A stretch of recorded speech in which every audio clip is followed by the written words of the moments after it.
नमस्ते, मेरा नाम है अभिषेक जाखड़। आप देख रहे हैं आरजे टीवी 24। आरजे टीवी 24 की टीम आज पहुंची है, जो अग्निपथ योजना आई है उसको लेकर गांव-गांव जा रही है, जिसके अंदर जो युवाओं से जानेंगे हम कि जो अग्निपथ योजना है उसके बारे में आपकी क्या राय है, ये जो विरोध प्रदर्शन हो रहा है उस पर आपकी क्या राय है। तो आज हम पहुँचे हैं सीकर ज़िले के थोरासी गाँव में। तो आज युवाओं से जानेंगे कि जो अग्निपथ योजना उसके बारे में आपकी क्या राय है। अग्निपथ योजना के बारे में पता है आपको? जी, ये अग्निपथ योजना है, ये छात्रों के हित में बिल्कुल नहीं है। कैसे? ये जो एक तो है 4 साल की है भर्ती करने की बात कही गई है इसमें, तो ये 4 साल में छात्र जो भर्ती होकर आएंगे वो उनका कैरियर कोई निश्चित नहीं है। उनको अपने भविष्य की आगे चिंता रहेगी कि हम आगे क्या करेंगे, यही है। इनका कहना है कि 4 साल के बाद में भविष्य निश्चित नहीं है, तो इस पर आपकी क्या राय है? इस पे बिल्कुल सही राय है, क्योंकि 4 साल बाद के हम वापस आएंगे तो हम क्या करेंगे? खेती थोड़ी ना करेंगे हम वापस आकर। हम तो ये यहाँ खेती करने वाले लोग या आर्मी के अंदर जाते हैं और हमको 4 साल वहाँ पे रखकर वापस भेज दिया जाएगा, तो इसका कोई मतलब नहीं है।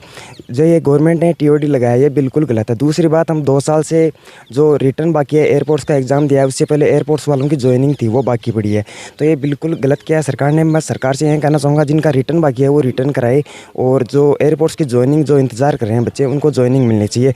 और हम 4 साल बाद में वापस आके करेंगे क्या? फिर वही खेती करेंगे। हम आर्मी में क्यों जा रहे हैं? तो आप किस चीज़ की तैयारी कर रहे थे अभी? अभी हम आर्मी का जो रिटर्न है उसका तैयारी कर रहे थे। आपको इसकी प्रोसेस के बारे में पता है, कैसे प्रोसेस होती है आर्मी की? बिल्कुल हमें पता है। इसके लिए कम से कम 3 साल तो 4 साल तो मेहनत करनी पड़ती है रनिंग के अंदर। उसके बाद ये बोल रहे हैं 4 साल रखेंगे। 4 साल में तो हमारी चप्पलें घिस जाती हैं, जूते घिस जाते हैं, उनके पैसे नहीं आएंगे वहाँ से घर वाले जो लगा रहे हैं, तो ये बिल्कुल गलत किया है। इसकी प्रोसेसिंग ये है, पहले आपको मेहनत करनी पड़ेगी, उसके बाद आपको जो फॉर्म आएगा वो अप्लाई करने पड़ेगा। उसके बाद जो आपका है उसका वो फिजिकल का डेट आएगा। फिजिकल का डेट आएगा तो आपको फिजिकल पास करना पड़ेगा। फिजिकल के पास जो ऊपर का बीम है वो 10 लगाना पड़ेगा, और उसके बाद जो हमको एक RMDS कार्ड मिलता है, जो मतलब रनिंग पास करने का सर्टिफिकेट होता है वो मिलता है। और उसके बाद अगले दिन हमें मेडिकल का डेट दे दिया जाता है। हम मेडिकल कराने जाते हैं। जो मेडिकल में फिट होते हैं उनको तुरंत एडमिट कार्ड दे दिया जाता है। जो मेडिकल में अनफिट होते हैं उनको एडमिट कार्ड, जो मतलब उनका MS होता है मेडिकल, वहाँ पे उनका अगर वो फिट होते हैं उनको मेडिकल मतलब एडमिट कार्ड दे दिया जाता है। तो हम मेडिकल फिट है, हमें एडमिट कार्ड भी दे दिया गया है, लेकिन हमारी कोई एग्ज़ाम नहीं हुई। तो अभी रिटर्न बाकी है आपका मतलब? हाँ, रिटर्न भी बाकी है। पीछे एयरपोर्ट्स का एग्ज़ाम दिया है, उसका जो रिजल्ट है वो भी नहीं आया। आपने जो आर्मी का दिया उसका तो रिटर्न बाकी है, और इसका एयरफोर्स का वो अभी रिजल्ट नहीं आया है। आपका क्या नाम है? मेरा नाम फूलचंद है। आप किस चीज़ की तैयारी कर रहे हो? मैं भी आर्मी की। तो आपको जो ये TOD आई है, जो भारत सरकार ने जो लागू किया है, इसके बारे में आपकी क्या राय है? मेरा ये है कि जब मैंने अभी 3-4 साल तो मैंने NCC में गई, सर्टिफिकेट होल्डर हूँ मैं।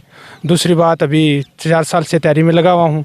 3 साल वहाँ NCC में ख़राब किया मैंने, उसके बाद मेरे को सर्टिफिकेट मिला। उसके बाद अगर मैंने यहाँ फिजिकल की तैयारी की, फिर फिजिकल मेडिकल करियर होने के बाद मैंने 3 साल झुंझुनू में पैसे खर्च किए हैं अभी, तो उनका भरपाई कौन करेगा? सरकार ये नहीं सोच पा रही है। तो इसमें जो आप ये खर्चे की बात कर रहे हो, मोटा मोटी कितना खर्चा हो जाता है आपके हिसाब से? मोटा लगभग 1 साल का 1 लाख रुपए खर्च हो जाता है, 1 से 1.5 लाख। तो आपने कितने सालों तक तैयारी की है इसके बारे में? मैंने अभी 2 साल की है रिटर्न की तैयारी। 2 साल तक तैयारी की आपने।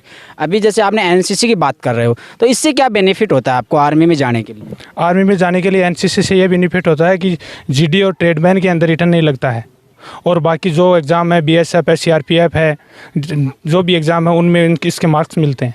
तो ये जो TOD आई है, इससे केंद्र सरकार तो कह रही है कि युवाओं को फ़ायदा होगा, इस पर आपकी क्या राय है? सर इसे ये तो कहा जा रहा है कि फ़ायदा होगा, लेकिन हमारे 4 साल से हम बच्चे लोग यहाँ पे तैयारी करते हैं ग्राउंड में। हमारे घर की हालत होती है वो बहुत नाजुक होती है।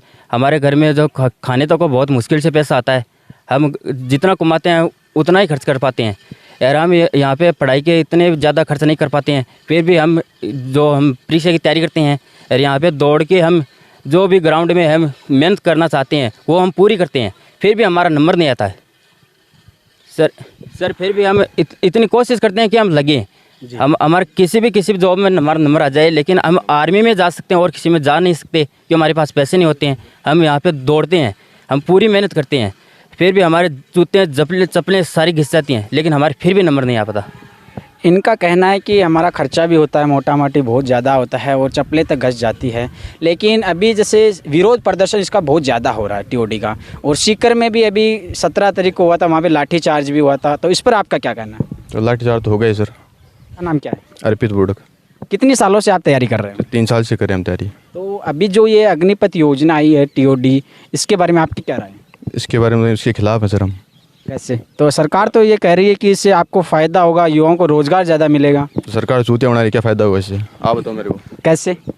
4 साल में क्या करेंगे हम कृपया ये? तो सरकार कह रही है कि जैसे स्टेट गवर्नमेंट है उसमें नौकरी मिल जाएगी आपको, या फिर दूसरी अनेकों जैसे सरकार की लिस्टें आई हैं उनमें कि इसमें आपको मिल जाएगा, इसमें मिल जाएगा। उसके बारे में आपका क्या कहना है? तो कितनी भीड़ आई, किस किस को नौकरी मिलेगी? राजस्थान पुलिस ने नहीं बोला अभी तक कि हमारी नौकरी मिल जाएगी। सरकार का कहना है कि 4 में से 1 को तो 25% में पक्का कर रहे हैं नाम। तो एक को करें तो बाकी 3 के यहाँ पे जाएंगे। आपका नाम क्या सर? मोहन सिंह। आप कितने सालों से तैयारी कर रहे हो आर्मी में? हम सर 5 साल से तैयारी कर रहे हैं आर्मी में, आर्मी के लिए। अभी जो ये अग्निपथ योजना आई है टीओडी, इसके बारे में आपकी क्या राय है? ये सर सरासर गलत है। हमारे साथ अन्याय हो रहा है। जो हमारे पहले से रिटर्न बाकी है अभी तक सरकार ने वो नहीं कराया है। पहले ऐसे बोल रहे थे कि हम करा देंगे, अभी कोरोना चल रहा है, हर टाइम पीरियड्स को टाइम को आगे बढ़ा दिया जाता था कि पोस्टपोन कर दिया जाता, बार बार एग्ज़ाम को फिर लास्ट में बोलते कि रद्द हो गई। सर हमारे सपने भी थे, हमारी ड्रीम भी थी आर्मी, लेकिन सरकार ने कहीं का नहीं छोड़ा। हमारी सारी मतलब सब कुछ बर्बाद कर दिया करियर का। और अब बोल रहे हैं 4 साल के लिए स्कीम लेके आए। इस 4 साल में हम क्या कर लेंगे? पैसे चुकाएंगे या फिर वो अगले जॉब के लिए तैयारी करेंगे?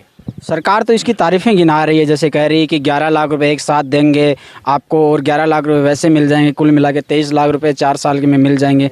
4 साल में युवा इतना कमा ही नहीं पाता इस उम्र में। इसके बारे में आपका क्या कहना है? सर आजकल ये सरकार बता रही है उससे तो घर का खर्चा नहीं चलता। ये कहाँ से बता देंगे कि उससे ये हो जाएगा। सर कुछ नहीं होता आजकल इन पैसों से। पता है आजकल इंडिया में कितनी बेरोज़गारी है, तो उसका सामना कैसे करेंगे हम? तो ये जैसे संविदा बढ़ती है, यूँ कहें इसको ठेके पे दे दिया ऐसे समझ लो।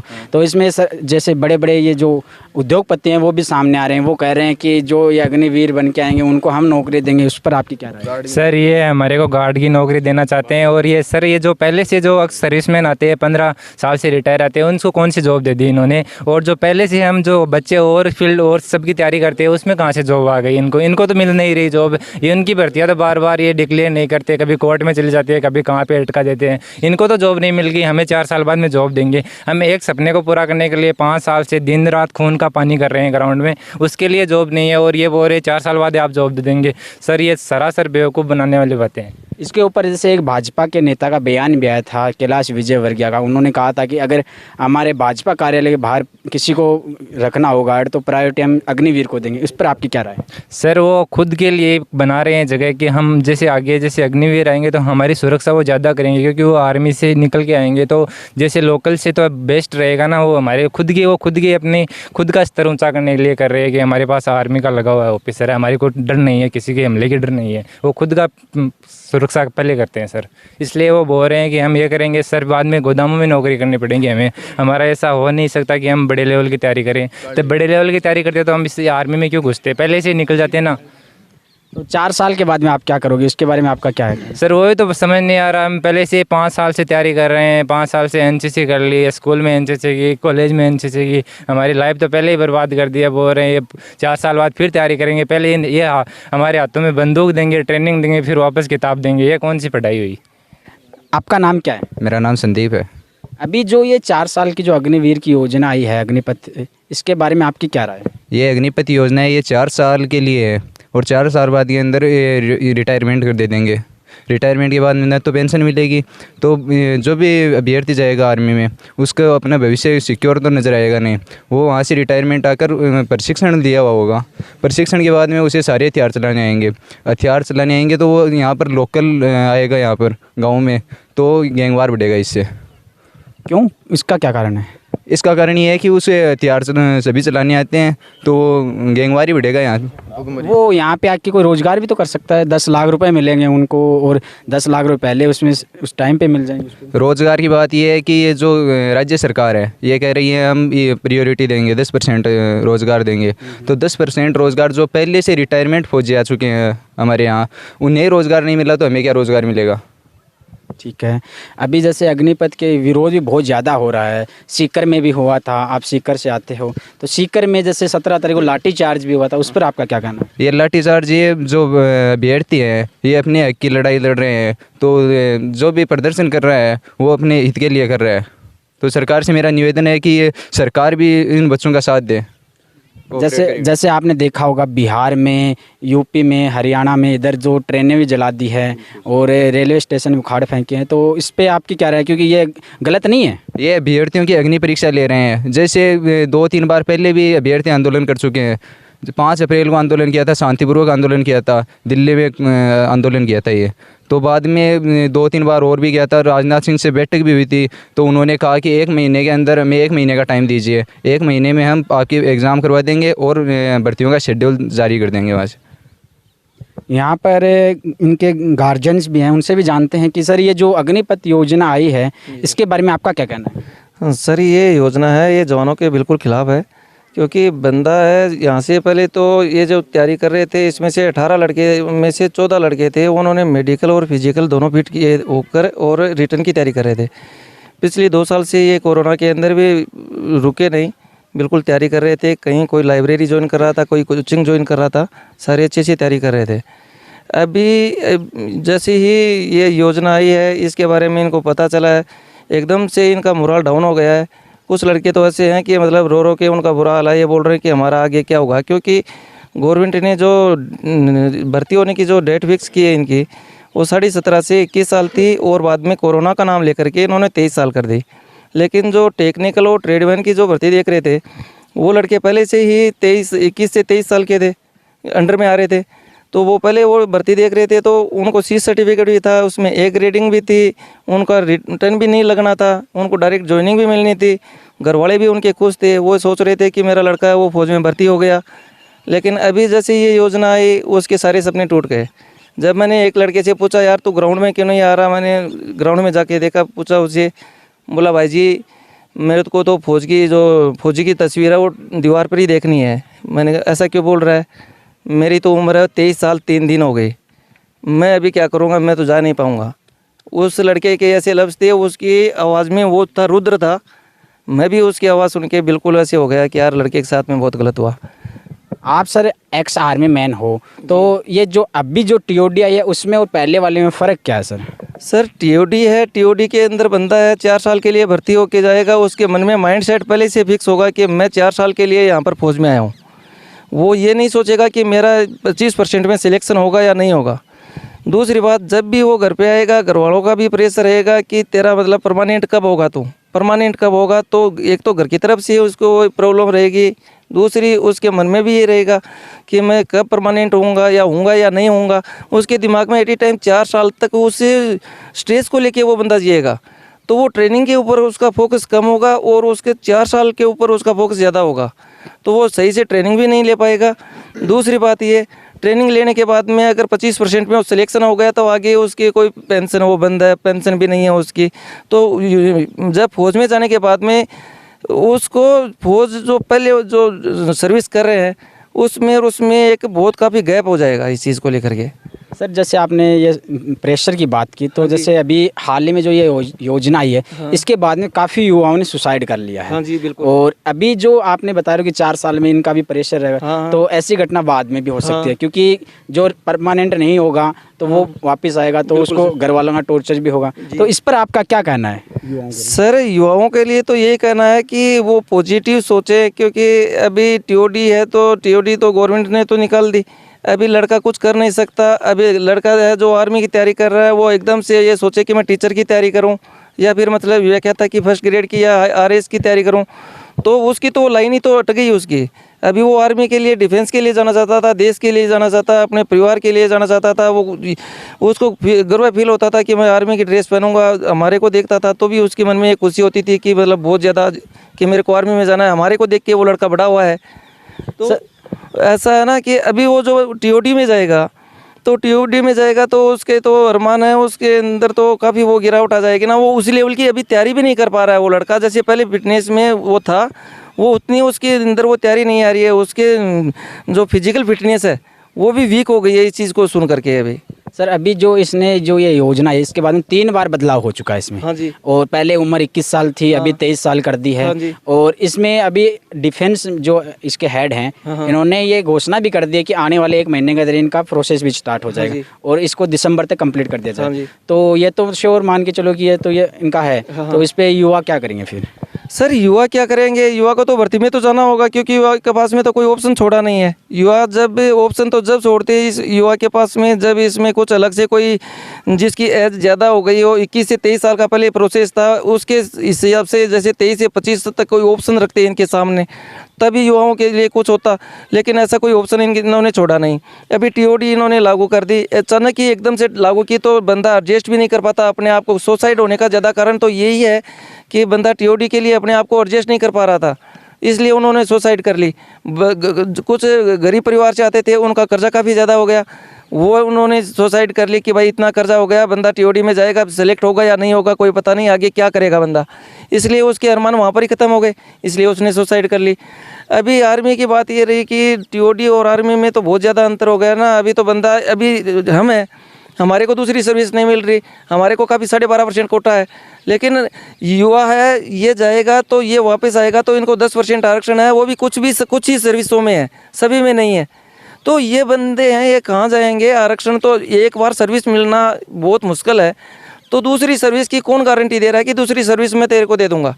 पहले एक सर्विस ही मिलना मुश्किल है, दूसरी सर्विस उसको कहाँ से मिल पाएगी? दूसरी के लिए वो दिमागी तौर से इतना तैयार ही नहीं हो पाएगा। वो बोल रहे हैं कि मतलब हम आपको बीए की डिग्री देंगे, 12वीं की डिग्री देंगे, आगे अपग्रेड की, वो डिग्री तो दे देंगे, लेकिन उस बंदे की एग्ज़ाम कौन देगा? जब 4 साल बाद में आएगा तो वो किसी रिटर्न में बैठेगा, एग्ज़ाम देगा, तो उसमें सेलेक्ट कौन करवाएगा उस बंदे को? उसको तो क्यों पढ़ाई छोड़ चुका होगा, दोबारा पढ़ाई शुरू करने के लिए उसको तो 4 साल पीछे चला गया वो, तो वो उसकी टक्कर कैसे लेगा वो बंदा? सर जैसे गवर्नमेंट इनकी जो है उपलब्धियां गिना रही है कि इसमें हम ये कराएंगे, वो करेंगे, डिग्रियां देंगे और 23 लाख रुपए मिलेंगे। जैसे इस एज में कौन सा युवा है वो 23 लाख रुपए का, तो इस पर क्या है फिर आपका कहना? सर ऐसा है, जो युवा जो ये बोल रहे हैं ना कि मतलब ये 21 साल से 23 साल के या 17 साल से 21 साल में जो बंदे मतलब तंबाकू का सेवन करते हैं, जो मतलब सिगरेट बीड़ी गुटखा खा करके अपना ये करते हैं, इस उम्र में हम 23 लाख रुपए दे देंगे, ये बोल रहे हैं ना। और जो इसके खिलाफ ये बोल रहे हैं ना कि मतलब ये बंदे क्या करेंगे इस उम्र में, ये ऐसे करके अपना टाइम खराब कर देते हैं, उन बंदों के लिए जो ये शब्द बोल रहे हैं उनके लिए मैं ये बोलना चाहता हूँ, जो आर्मी की तैयारी करता है जो बंदा, वो ऐसी आदतों में कभी नहीं पड़ता है। वो उसके मन में सिर्फ और माइंड सेट में एक ही चीज़ होती है कि मैं मेरे देश की सेवा करूँ, मैं अपने लिए कुछ करूँ, अपने परिवार के लिए कुछ करूँ, अपने देश के लिए कुछ करूँ। ये इस भावना से वो ग्राउंड में आता है, और ऐसा करने वाला बंदा कभी भी ऐसे गलत काम नहीं करता। तो ये तो लोगों की सोच है कि मतलब वो लड़का ऐसे करेगा वैसे करेगा, ऐसे करने वाला लड़का ग्राउंड में आता ही नहीं है कभी।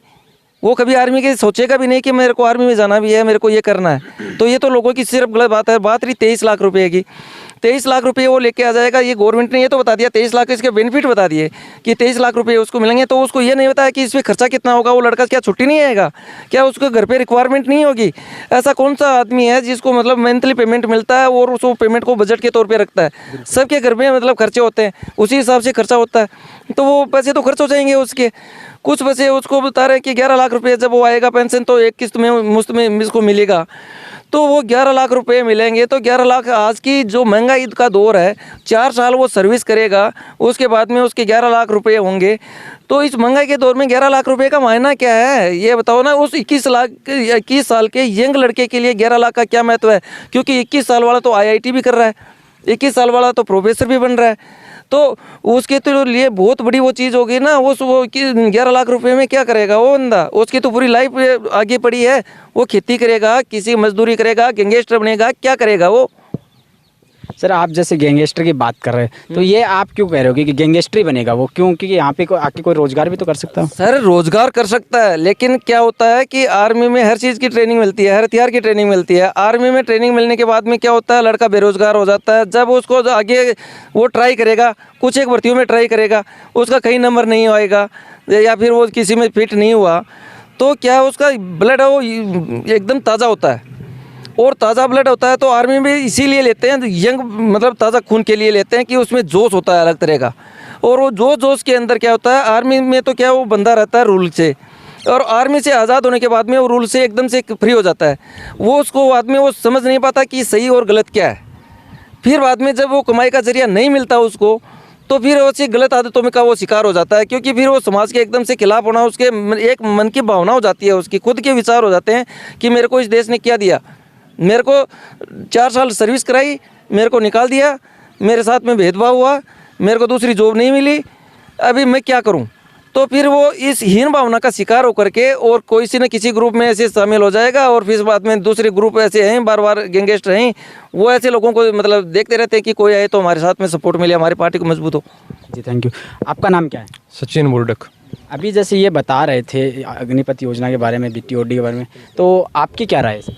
देखिए सर, मेरा मानना ये है कि अगर इनको टीओडी के तहत ही भर्ती करवानी थी तो ये पहले 2021 में क्यों कैलेंडर शेड्यूल क्यों जारी किया गया इसका? अगर करवानी होती तो टीओडी के तहत करवा लेते। क्यों बच्चों के फिजिकल करवाए गए, क्यों मेडिकल करवाए गए? ये तो सीधी सी बात हो गई कि मारवाड़ी में से कहावत है कि बांध तो बैठ को और ब्याह की टाइम भी नहीं नट गई। तो सर ये है कि अगर करवाना होता तो टीओडी के तहत ही फिर सीधे करवा लेते। और क्यों बच्चों को इतना परेशान किया गया? आज 1.5 साल मतलब इनको एग्ज़ाम के लिए पोस्टपोन मतलब डेट पे डेट दी गई। और अगर गवर्नमेंट बोल रही है कि सेना के ऊपर पेंशन का खर्चा बहुत ज़्यादा आता है और इसके पेंशन को कम करने के लिए, खर्चा कम करने के लिए ये सब टीओडी लागू किया गया है। तो आरटीआई ने अभी कुछ आंकड़े जारी किए थे, उसमें बताया गया था कि जो हमारे एमपी हैं, एमएलए हैं, इनका पेंशन का खर्च बताया गया था, जिसमें 2017 और 18 के आंकड़ों के अनुसार लोकसभा में 3580 एमएलए ऐसे हैं जो पूर्व मतलब रिटायर्ड हो चुके हैं। उनकी पेंशन 2017-18 के आंकड़ों के अनुसार उनकी पेंशन का जो महीने का खर्चा वो 58 करोड़ रुपए था। और अगर सालाना देखा जाए तो 700 करोड़ रुपए उसके ऊपर समथिंग पेंशन का उन पे पड़ता है। और राज्यसभा में 580 उनमें है। तो ऐसे 2018-19 के आंकड़ों के अनुसार 900 करोड़ रुपए था। और अभी प्रेजेंट रिपोर्ट देखी जाए तो 1200 करोड़ रुपए के समथिंग उन पे पेंशन का खर्च पड़ रहा है। तो ये तो सीधी अगर खर्च कम ही करना है तो एमपी एमएलए की वो पेंशन के ऊपर उनका ध्यान दिया जाना चाहिए। इससे जुड़ा हुआ भी एक सवाल मैं आपसे पूछता हूँ। अभी जो युवा आक्रोश हैं वो इसी चीज़ को लेकर सबसे ज़्यादा आंदोलित कर रहे हैं कि जो सांसद हैं, संसद के अंदर एमएलए एमपी सांसद हैं, इनको सबसे ज़्यादा जो ये पेंशन दी जा रही है तो इसको क्यों बंद नहीं करते? और जो ये प्रधानमंत्री जी हैं उनको भी एज्ड हो गई है तो वो कह रहे हैं कि युवाओं को उसके आगे क्यों नहीं ला जाए? इस पर आपका क्या राय है? देखिए सर, मानना है कि एमपी एमएलए की पेंशन पे गवर्नमेंट को ध्यान देना चाहिए, क्योंकि हमारे देश में 80 से 90% ऐसे एमएलए हैं जो करोड़पति हैं, तो उनको पेंशन की क्या ज़रूरत है? और जो एक जवान जाता है, जैसे जवान फौज की रीढ़ की हड्डी बोला जाता है उसको, वो जाता है, वो ज़मीन से जुड़ कर जाता है, तो उसको पेमेंट की पेंशन की वो अपनी वहाँ पे अगर 4 साल के लिए जाएगा तो वो अगर शहीद भी होगा तो सबसे पहले आगे आएगा शहीद होने के लिए, तो उसको सर पेंशन की रोज़ ज़रूरत होती है। और जैसे एमपी एमएलए हैं उनको ये आजीवन पेंशन की दी जाती है। अगर एमपी एमएलए एक दिन के लिए भी एमपी एमएलए अगर कोई बन रहा है तो उसको आजीवन पेंशन मिलेगी। ये बात। तो क्या अब जो अग्निपथ योजना अगर शुरू हो जाती है तो क्या आप जाना चाहोगे उसमें? देखिए सर, बेरोज़गारी इतनी बढ़ रही है, सभी की रिक्वायरमेंट सभी की हैं, जो गरीब घर से जाते हैं सेना में, अगर कुछ ना कर 4 साल में देखा जाए तो जाना तो पड़ेगा सर उसमें। आपकी क्या राय है, आप जाना चाहोगे उसमें?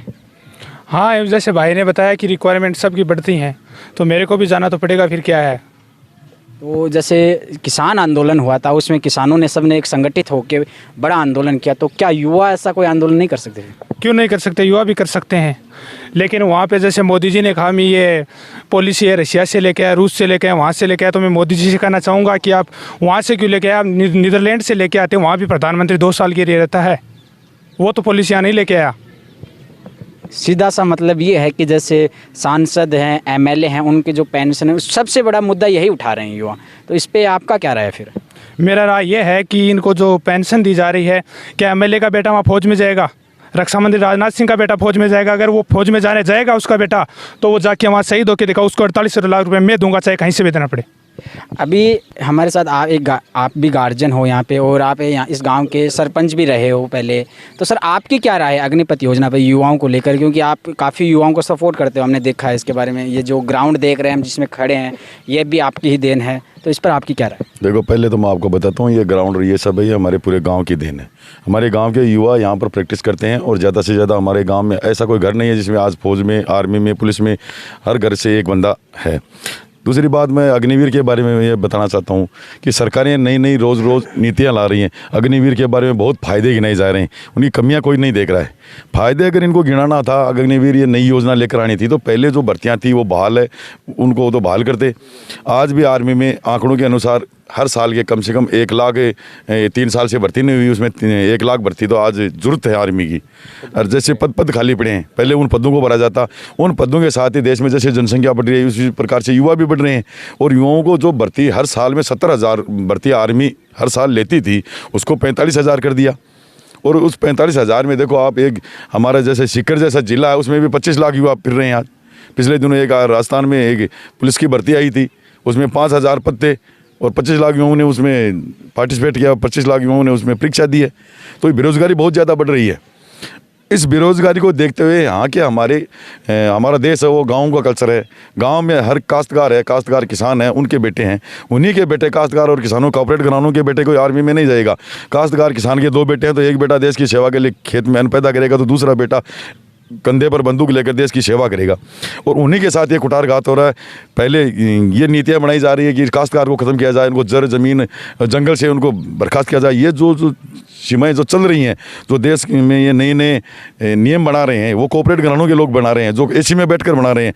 जो बड़े बड़े नेता हैं, बड़े बड़े जो कॉर्पोरेट घरानों के ये अधिकारी हैं, उनको नहीं मालूम है कि आज का युवा कितने संघर्ष के बाद यहाँ तक पहुँचता है। आज काश्तकार का जब बेटा पैदा होता है, उसी दिन काश्तकार अपना निर्णय ले लेता है कि मैं मेरे इस बेटे को आर्मी में भेजूंगा, मैं मेरे बेटे को पुलिस में भेजूंगा, मैं मेरे देश के बॉर्डर पर ये सुरक्षा करेगा। रही बात, एक बेटा खेत में काम करेगा, एक बेटा सेना में जाएगा। आज सेना में जाने वाले बच्चे जो आज 19-20 साल तक अपनी मेहनत करते हैं, घर का पूरा खर्चा करते हैं, दूध दही गाँव से है जो खाकर तैयार होते हैं, और आज उनके साथ ये कुठारघात कर दिया कि आपको 4 साल के लिए भर्ती के लिए जाएंगे। 4 साल के लिए वो जो युवा वहाँ पर जाएगा, वो क्यों देश के लिए मरेगा?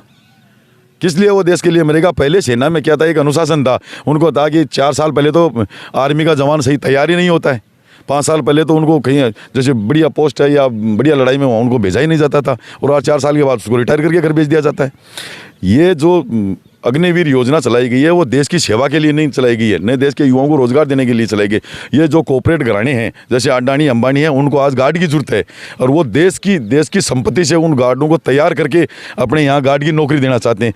मैं कहना चाहता हूँ कि अगर मेरे जैसा कुछ बंदा हो, कोई 1-2 ऐसे साथी हो जाएंगे जो दूसरे रूप से इसकी नेगेटिव पॉजिटिव ले लेंगे कि हमें यार 4 साल बाद में किसी के यहाँ गार्ड की नौकरी नहीं पड़े, क्यों करेंगे हम गार्ड की नौकरी? इतने सालों से हम देश की सेवा के लिए तैयार हो रहे थे। वही लड़के वहाँ से वो आर्मी के हथियार अच्छा चलाना सीख जाएंगे, वहीं से हथियार लेंगे, वहीं से गोला बारूद लेंगे और वो अपनी बना लेंगे। आज नहीं बना रहा है कि आज देखो जैसे अब हमारे आसाम में चल रही है, जगह जगह आतंकवादी गतिविधियाँ, वो क्यों चल रही हैं? क्यों? उनकी ज़मीनें खोसी जा रही थी, उनको रोज़गार नहीं मिल रहा था, तभी तो उनको हथियार उठाना पड़ रहा है। तो ऐसे ये जवान है, उनको राह भटकाने वाले बहुत हैं। इस देश में भी क्या आतंकवाद इस देश में तैयार नहीं हो रहा है क्या? पॉजिटिविटी से ज़्यादा नेगेटिविटी फैलती है। नेगेटिविटी भी ज़्यादा फैलती है सर। पॉजिटिविटी अब हमारे गांव में देख लो, कहीं पर भी देख लो, गांव में जो अच्छा कार्य होता है उसकी प्रशंसा वो धीरे धीरे फैलती है और कम फैलती है, और जो काम बुरा कर दिया किसी ने उसके को बहुत ज़्यादा फैलती है। हमारे स्कूलों में बच्चों को पढ़ाया जाता है ABCD कका सब कुछ पढ़ाया जाता है, कभी किसी को चोरी बदमाशी ये नहीं सिखाई जाती, लेकिन वो उसको सबसे पहले पकड़ता है। तो जो नेगेटिविटी चीज़ है, हम हमारा आदमी देखा आज का ये वक्त है, ये पैसे का वक्त है, बिना पैसे के कुछ काम नहीं होता है। तो ज़्यादा से ज़्यादा और जल्दी से जल्दी पैसा कमाना हर आदमी की लालसा हो रही है। तो ये जो जवान है उनकी राह भटक जाएगी, और वो भी देखेंगे 4 साल में इनके पास सब अच्छे हथियार मिल गए, सरकार ने हथियार दे दिए हैं, पैसे दे दिए हैं, चलो हम हमारी एक गैंग बनाएंगे, और गैंग वार हो रहा है। गैंग के सामने तो सभी नेता भी घुटने टेक रहे हैं, नेता भी उनका पक्ष ले रहे हैं, क्यों? नेताओं को भी जरूरत है ऐसे आदमियों की। और ये जो अग्निवीर योजना चलाई है, हम इनका स्वागत करते। जैसे पहले जो भर्तियां चल रही थी वो लगातार चलती रहती, उसमें भी जो वंचित बच्चे रहते थे उनको उस अग्निवीर में लेते, उस अग्निवीर में जो और ज़्यादा अच्छे निकलते उनको और वापस सेना में लेते, तो कुछ होता। पिछली भर्तियां तो सारी कैंसिल कर दी गई और नई अग्निवीर योजना चला दी। जैसे 1 लाख की भर्ती थी, वहाँ पर 45,000 की भर्ती कर दी। देश में बेरोजगारी तो ज़्यादा फैल रही है, हर साल के युवा और ज़्यादा पैदा हो रहे हैं और भर्तियाँ कम कर रहे हैं, नौकरियाँ कम की जा रही हैं। सरकार का कहना है कि इससे रोज़गार बढ़ेगा, लेकिन आप कह रहे हो कि इसमें रोज़गार घटेगा। इसमें रोज़गार कहाँ से बढ़ेगा? रोज़गार तो घट रहा है। आर्मी की हर साल की जो लाख भर्तियाँ थी उसको तो 45,000 कर दिया। अब आप एक अंदाज़ा लगा लो कि पूरे हिंदुस्तान में 45,000 सैनिक लिए जाएंगे, 15,000 आर्मी के होंगे, 15,000 एयरफोर्स के होंगे, 15,000 नेवी के होंगे। तो 15,000, अब आप बताओ कि इतनी बड़ी जनसंख्या पॉपुलेशन है, साल के एक राजस्थान जैसे बड़े स्टेट में 25-30 लाख युवा हर साल बेरोजगार होते हैं, हर साल 10वीं सीनियर पास करते हैं। उनमें हर साल कम से कम 10-15 लाख लड़के तो आर्मी की तैयारी करते हैं, और उनमें भर्ती उनको पूरे राजस्थान में 500 की मिलेगी, 1000 की मिलेगी, 5000 की मिलेगी। एक जैसे सीकर जिला है, उस जिले में 20 लड़कों को रोज़गार मिलेगा। तो इससे क्या होगा? रोज़गार कहाँ दिया जा रहा है? रोज़गार में तो कमी आ रही है। जैसे रेलवे की भर्ती थी वो कम हो रही है, कितने साल हो गए रेलवे की भर्ती के सरकार को। आर्मी की भर्ती नहीं हो रही, एयरफोर्स की भर्ती नहीं। पिछले दिनों एयरफोर्स की भर्ती हुई थी, उसमें लोग बच्चे हैं वो सिलेक्ट हुए हैं, वो अपना कोऑर्डिनेटर उड़ीक रहे हैं, और आज उसको बंद कर दिया गया। उनको ज्वाइनिंग मिल नहीं रही है। ये बच्चे जो इनकी 3 साल से भर्ती नहीं हो रही, जिनकी एज हो गई, उनके साथ आज कुठारघात हो रही है। राजस्थान में पिछले दिनों 48 लड़कियों ने आत्महत्या कर ली। ये भी कर सकते हैं, पता नहीं इनको मोटिवेशन अच्छा मिल रहा है या हमारे गांव का कल्चर अच्छा है, या अभी तक इन्होंने हमारे गांव में ऐसी कोई दुर्घटना नहीं घटी। लेकिन हमें रोज़ को ये रात को हम सोते हैं तो ये हमें भी लगता है कि कल न कोई बच्चा ऐसा हमें कदम नहीं उठा ले कि हमें देखना पड़ेगी कि किसी लड़के ने फांसी खा लिया, किसी ने जहर खा लिया। हो रहा है ये आम जनता के साथ, तो बुरी तरह से हालत तो ख़राब हो रही हैं। सरकार का कहना है कि जैसे अमेरिका, इजराइल, इनमें ऐसा होता था वैसा ही कल्चर यहाँ पे लेके आएंगे, जिससे क्या होगा, रोजगार भी बढ़ेगा और सेना की डिफेंस है वो भी मजबूत होगी।